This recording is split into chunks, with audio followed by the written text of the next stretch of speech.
I bought a sandwich from the gas station. That's how my night's going. I forgot to buy food. This is Jar Humor speaking, and I want to talk to you about habits. And I have a lot of bad habits, and I realize I have a lot of bad habits. The way I eat is getting worse at this point. I try to be better. I try. But I have a lot of old habits. When I go to the grocery store, I both work at a grocery store, but I also don't shop at the grocery store that I work at. I buy a lot of frozen stuff. My refrigerator looks sad. The bottom part's sad. The top part looks like I'm preparing for the end of the world. And I buy, I try to get... Frozen burritos has been like my main thing that I eat. Frozen vegetables, smoothies. I don't like cutting anything up, so it's the type of smoothies that come in a bag already cut up. One of them has an embarrassing title. Like this one's called Fit and Wellness. That's nice. Another one's called like Boost Your Energy. This one I bought says Forever Young. A blend of carrots, blueberries, bananas, and mandarin oranges. There you know. There you go. Now you know the secret to being forever young. I want to talk about habits. The gas station sandwich. I was always taught, though, like, don't buy food from a gas station. And I get gas at this... It's a new gas station where I live.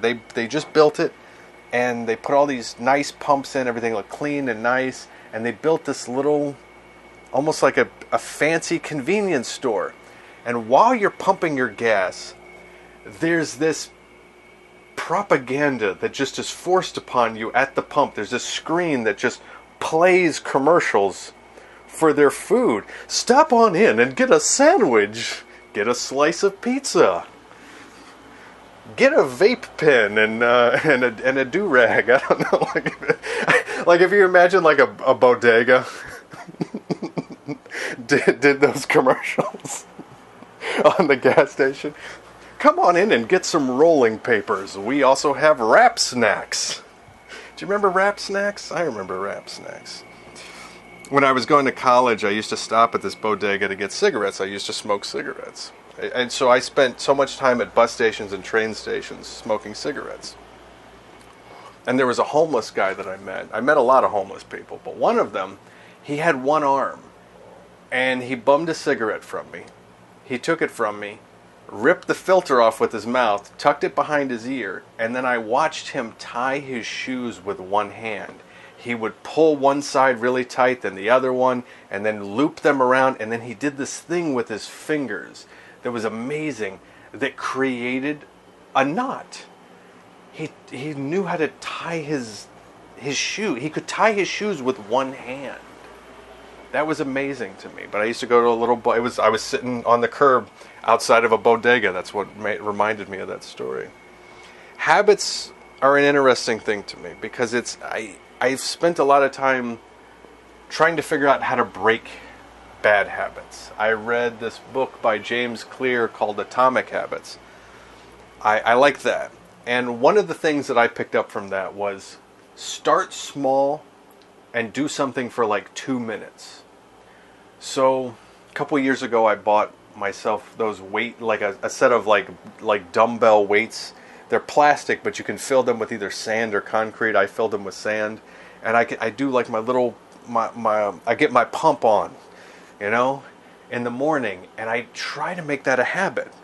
Like that's every morning. Get your pump on for 2 minutes, just 2 minutes. And I got the clock. I look at the clock, and I'm like, yeah, come on, get your pump on. You could have muscular arms and just like a fat belly. You could have a dad bod. Because I'm not getting down on the ground and doing sit-ups. That's not happening.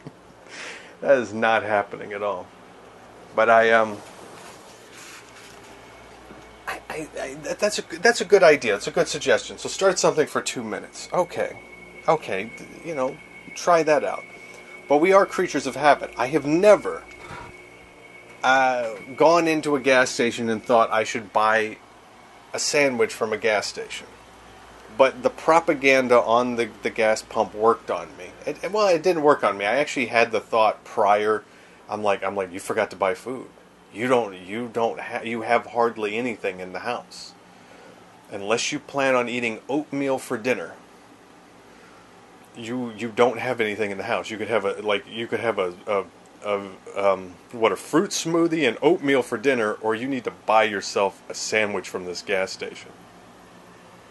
And the sandwiches they were showing in this propaganda film looked pretty good. Cat, please stop whining at me every time I walk past you. What, baby? What? I'm trying to talk about habits.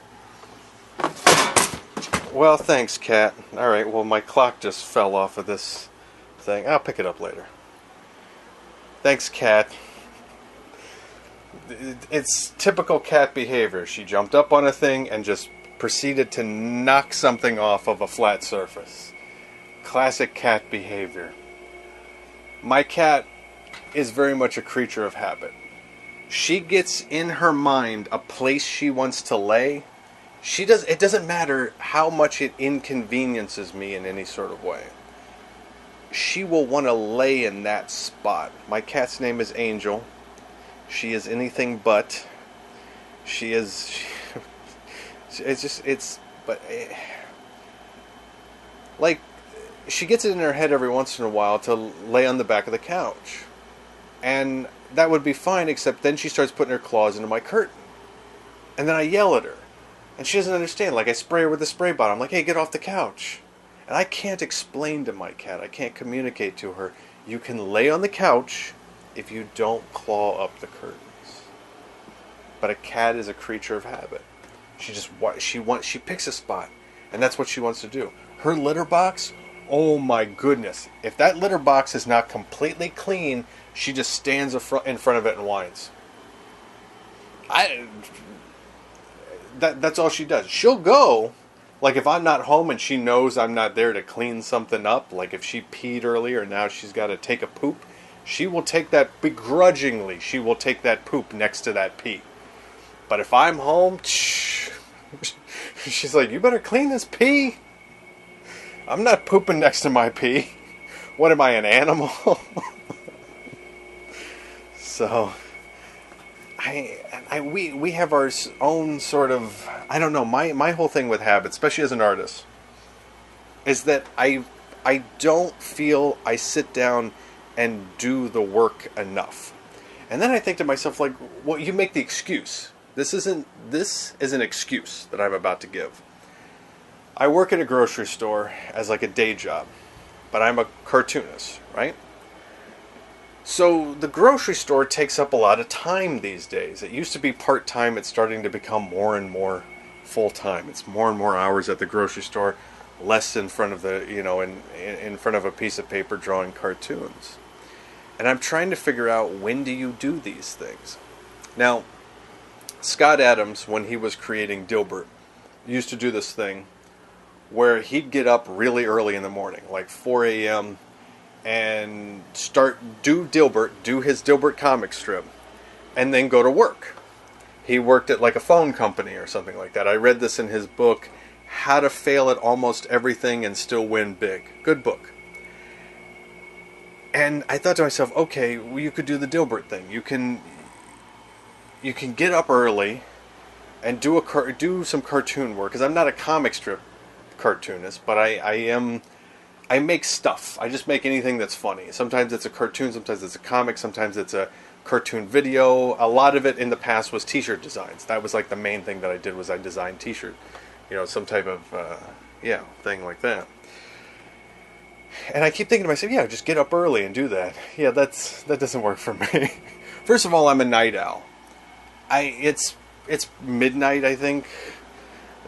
Like now, because the question was, well, after you got off of work, why didn't you just go to the grocery store? Well, because all the grocery stores were closed, including the one I was working in. We closed all the registers, and I could not purchase food anymore. And I'm like, oh no, I forgot to buy food. I also forgot to buy wine. And I'm like, oh no, if I record a podcast, and I'm using air quotes around that word because I don't consider this a podcast. It's a talk. I'm just speaking. We're just having a conversation that you You're not really participating in, I guess. Just nod your head every once in a while. Just fake like you're interested. And I'm like, oh no, I didn't buy wine. If I record anything, it's going to be terrible. Because last night I recorded one about AI art, and I'm like, damn, I was on fire or drunk. Those both seem to be the exact same thing.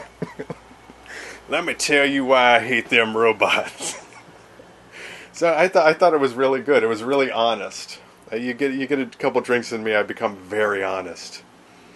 So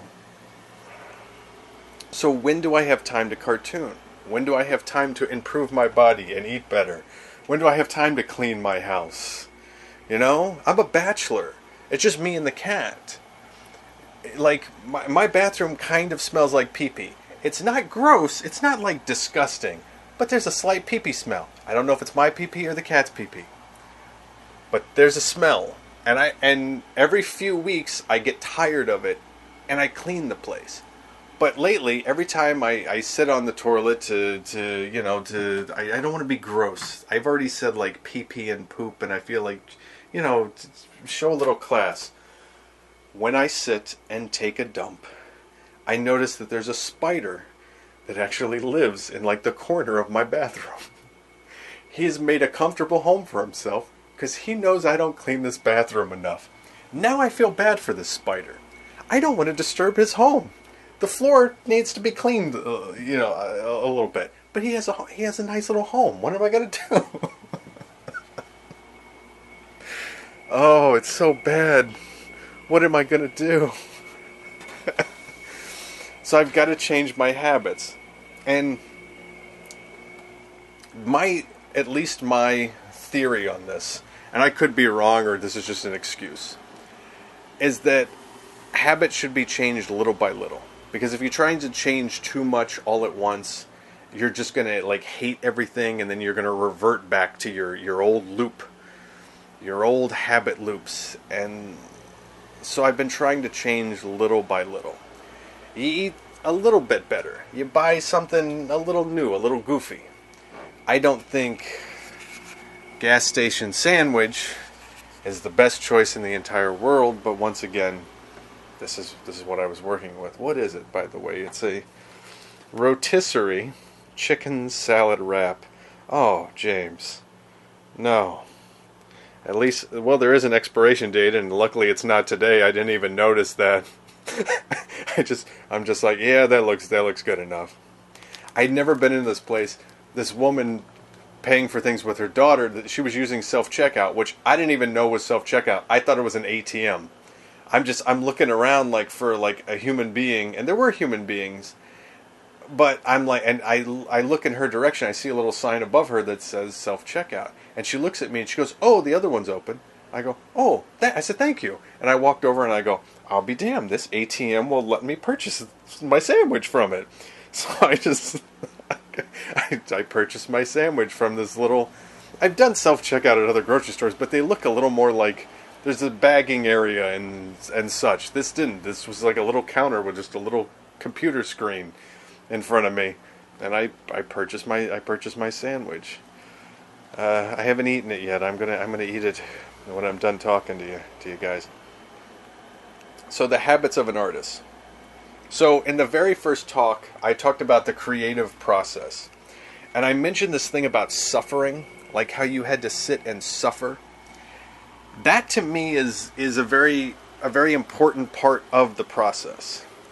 I remember this quote, and I don't know if this quote is real because I can't find it anywhere on the internet. And if I could find it on the internet, I know it would be real. That's how the internet works, right? Nobody ever lies on the internet. I remember this quote from somewhere. It's from Pablo Picasso. It says, "You need 3 hours of bad painting to get 1 hour of good painting." I don't know if Picasso ever actually said that, but it's a good. I love it. I think about it all the time. Yeah, I got to get 3 hours of bad cartooning in to get 1 hour of good cartooning, which would explain why I'm a bad cartoonist. I don't have 4 hours for this. So So I'm like, I get an hour, maybe I get 20 minutes of bad cartooning, and another 20 minutes of less bad cartooning, and I'll publish that on the internet. I'll put that on a t-shirt, see if I can sell it. So I'm starting to do these talks because I want to get in the habit of creating some type of content every day. Because creating this content will lead to me feeling better about myself. Whether anyone pays attention to it or listens to it or not, I'm forging the habit of creating something that goes out into the world, and the process of publishing it. I published this to a platform that I hadn't used in months, and I had forgotten how to even log into the thing. And I'm like, oh, it's a video platform, and I'm like, all right, let me figure out how to do this. And then it was asking me a bunch of weird questions. I go, what is this? But it's just because I don't have the habit of using that particular platform. And I'm like, oh, okay, it just needs to ask me about the video and everything. Yeah, and I got to, you check boxes, you do the thing, you go through it. But it was good for me. I'm like, okay, the next time I do this, the next time I upload a video, there you go. I will be a little better at it. It'll be a little smoother. But you've got to break your old habits. You've got to move outside of your comfort zone. The comfort zone is such a... Oh, there's that... What is that quote? The thing that you're seeking is in the cave you're afraid to enter, or something like that. It's like, yeah, because the cave you're afraid to enter is anywhere outside of your comfort zone. That's where you're afraid to go. And I think it's no coincidence. I'm going to tell you the story, basically, of how I determined that this public speaking idea was a good idea. Because a couple weeks ago, even like a month ago, I would have thought this is a bad idea. It's like, yeah, that's perfect, James. Why don't you give the internet enough rope to hang you with? All right, you have a mouth. You say stupid crap. I'm surprised I haven't cursed or like said anything mean about anyone that was that bad. I don't know. I really didn't listen to the one yesterday, and I had been drinking, so it may have gotten pretty bad towards the end. I only had time to listen to half of it. I'm like, yeah, I'm sure the second half's fine. But here's how this basically came about. I had been doing voice notes for several years now, as a way to remember things that happened to me. You know, funny stories from the grocery store, interactions with people, so on and so forth. And I like listening to those things, like people listen to a podcast. So I've been doing this for years. But now I know to watch myself, and that this has to be more consumable for an audience. Let's put it that way, and not just me. So I can't do a bunch of inside jokes. It's like, oh, that guy down the street, he's got that knee popping again. It's like, what? It's like, what is... Like, I'm not going to tell you about really nuanced things without giving you some context. So I want to give you the context of this, of how I broke the habit of not wanting to speak publicly in this format, because I hate the idea of being a podcaster. It is loathsome to me. No offense to any podcasters out there, but do you really think you're interesting? Because I know I'm interesting, but I refuse to talk into a microphone. Most of you are not interesting, and you insist on having a podcast. Like, that bothers me. Like, whenever someone tells me about their podcast, it's like it's dedicated to the 3rd season of this TV show, and specifically about this one character. I'm like, you're insane. I'm sure you'll find an audience, though. See, now I'm being mean. This is me actually being mean. That's how I normally am. Everyone sees me as a really nice guy, but then in private I'm like, I'm actually mean to people. Because I envy them. I envy that they can somehow find that niche and just people will pay attention. So I digress. Let's get this story going here. About a month ago, I started microdosing psilocybin mushrooms, and I would just take a small bit, it was like a candy bar from a dispensary. It was like 15 pieces of chocolate. It was 4 grams of mushrooms. It said on the back something like, I actually have the the wrapper still. I've taken all of the all of it. Not right now, but I mean over the past couple of weeks. What did it say? How many pieces? Okay, 800 milligrams per serving. 3 pieces is a suggested serving. So I figured out it was something like 250 milligrams per piece, give or take. So very little. Enough that you could feel something, but you were still very aware. I was able to cartoon or just kind of like meditate. And I noticed the thing was, and I wrote this down, I wrote down this quote. It says, drugs don't make you creative. It just makes you care less about sharing your creativity. Too many drugs, too much sharing. Like a man wearing open-toed shoes in public. That's what I wrote. and that's what it is. Like if you see me with dreadlocks and wearing hemp clothing, please tell me I'm taking too many drugs. But as of right now, I feel like I'm exactly myself, except I'm a little more opened up. It just kind of made me care just a little bit less about what other people think of me. And that's good as an artist, because a lot of fear holds artists back. And I think fear holds us back when it comes to habits.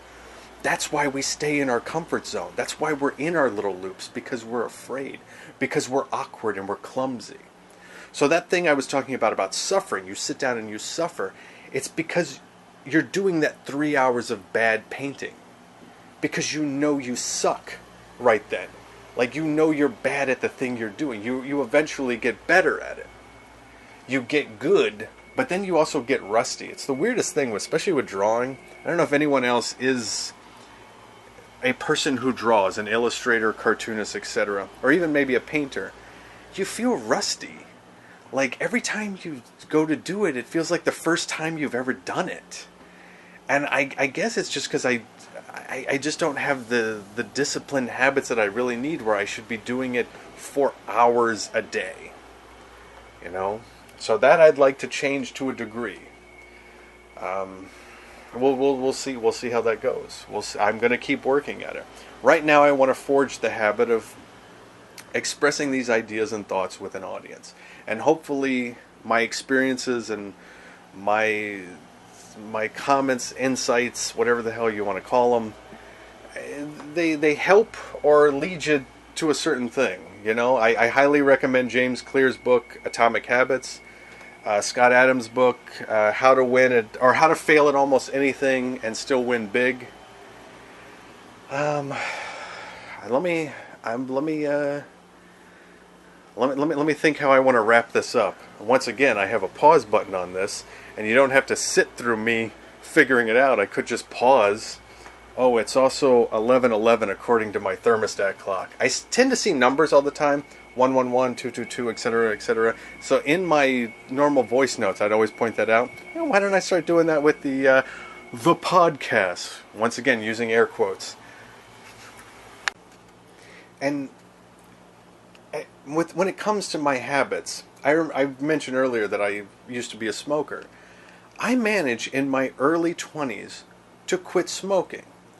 One of the things that forced me out of that actually was the law that was passed that you couldn't smoke in restaurants anymore. I used to sit in a diner all night long writing jokes. This was when I was doing a lot of stand-up comedy. I would sit, I would write jokes with my friends, and I would smoke cigarettes and drink black coffee. And when I wasn't able to smoke cigarettes, like I had to go outside to smoke cigarettes, I'm like, well, this is stupid. And that's what helped me quit. Was a no smoking law. And a lot of people that talk to me tell me, oh, you're like a libertarian. Like, you have very libertarian sort of ideas. And I don't call myself anything. I don't call myself anything politically. But I also, authoritative sort of measures also kind of work sometimes.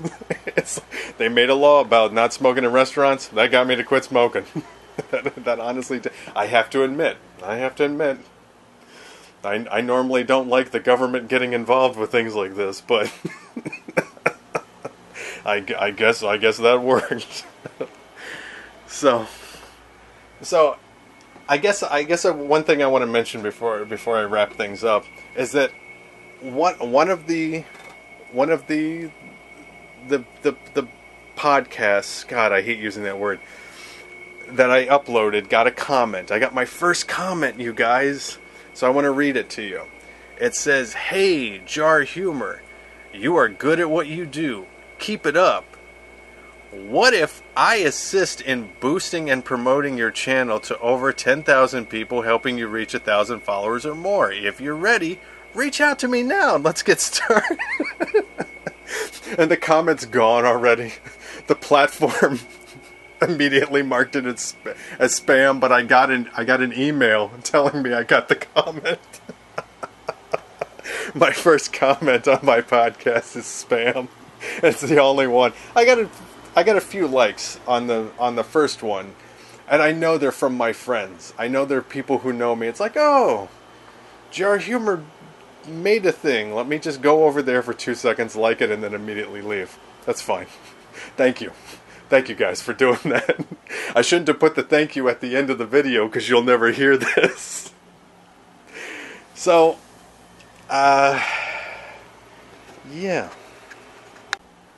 So I think, but I'm not certain, that this talk was about habits or about gas station sandwiches. I don't know. But you know what? This is Jar Humor, signing off. Oh, I forgot to plug my stuff. Also, you can find me anywhere on the internet at Jar Humor, jarhumor.com, etc., etc. And this is Jar Humor, signing off.